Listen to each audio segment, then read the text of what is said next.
came to mind as you're talking about you being that young man who seemed to be quite confused with a variety of emotions and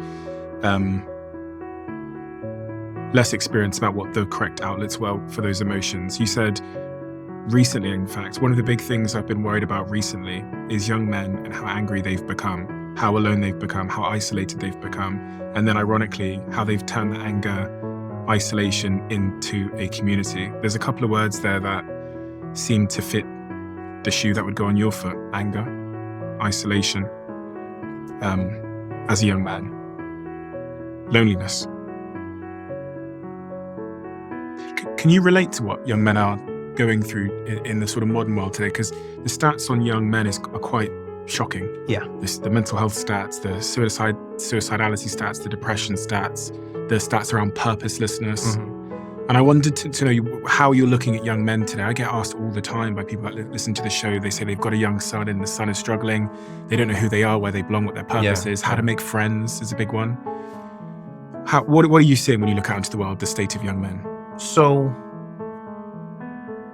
I think I can empathize with a lot of it, and I think I can relate to some of it. But on my side, other than the anger, let's say, I wasn't isolated. I didn't feel isolated at all.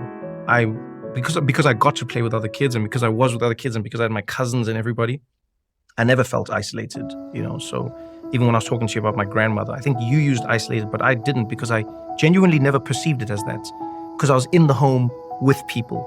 It's just they were grannies.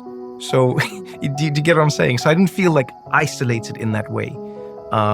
Definitely felt like an outsider though, which is a different feeling that's adjacent. I think it occupies the same lexical field, but it isn't the exact same thing, because isolation, I think, can come with it like a certain solitude and a certain, a feeling of like knowing that you are in this thing alone because you are in this thing alone. But then being an outsider is a different, it's a different type of torture.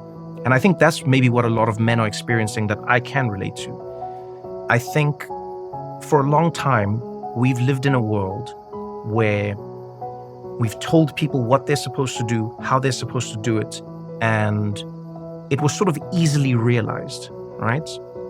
And now I'm not a historian. I don't know every, history that we've gone through, but from the little that I've read and from the historians that I have spoken to, society goes in these waves and we move through these waves. And I think we shouldn't take for granted now that there was a whole generation of young men who were given a purpose by war, a lot of war. And war is one of the most powerful thrusts of purpose that a nation will ever experience. Young men are told what they're supposed to be doing. Your country needs you. You need to go and fight, young man. You need to protect this country. And you're like, I need to protect this country. Now, even if you don't want to dodge the draft, you've been given a purpose in a strange way. Even if you're like, I'm anti-war, now you have a purpose. Your purpose is to be against the war. Your purpose is to oppose the war. Your purpose is to spread love and peace. The other person's purpose is to survive the war. Another person's purpose is to win at the war. But you have a purpose. And that purpose is powerful and it propels nations forward, And then you enter into a period of what we would argue is relative peace. And I say relative because there are many parts of the world where there are just like these constant chronic wars that are waging. But for most people, what are you doing? You're sitting in a world where there is no draft and there is no imminent war. And it's a choice now. Do you want to go to the military or do you not? And you don't have to. And then also, things aren't just given to you. Before, when your parents were like, go get a job, it meant there was a job to get. If your parents were like, go get a job, you could. It was almost harder to not get a job back in the day than it is now in a strange way. Because it was just like this thing you do. It was doing. I sweep, I clean, I collect, I fix. It was so simple. And I think now we're living in a world where many young men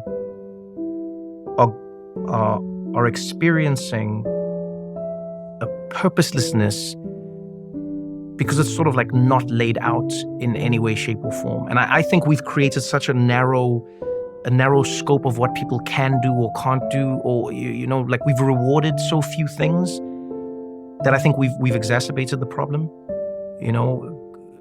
Gone are the times when being a painter, a philosopher, a some sort of artisan is like celebrated in that way.